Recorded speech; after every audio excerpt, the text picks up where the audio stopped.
పెట్టెలో నేను నీకోసమే ఎదురుచూస్తున్నాను, ఈ రాత్రి చెట్టు దగ్గరకు రా అని ఉందే. ఈ రహస్యమేంటో ఈ రోజే తెలుసుకోవాలి.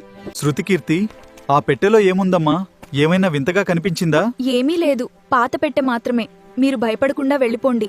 ఆ రోజు రాత్రి నిజం తెలుసుకోవటానికి ఆ చెట్టు కింద ఉన్న ఇంటి దగ్గరికి శృతకీర్తి బయలుదేరుతుంది. శృతికీర్తి భయంగా వెనక్కి తిరిగి చూస్తూ ఎవరైనా తనను వెంబడిస్తున్నారా అని గమనిస్తుంది. తర్వాత ఆ చెట్టు కింద ఉన్న పూరి గుడిసెలోకి నెమ్మదిగా వెళ్ళిపోతుంది. ఎవరు మీరు? నాకెందుకిలా సందేశాలు పంపిస్తున్నారు?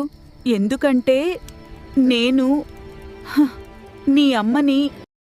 ఏంటి, ఈవిడ శృతికీర్తి వాళ్ళమ్మనా?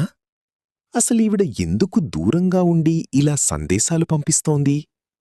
నిజం తెలుసుకోవాలంటే పార్ట్ 3 కోసం వేచి ఉండండి.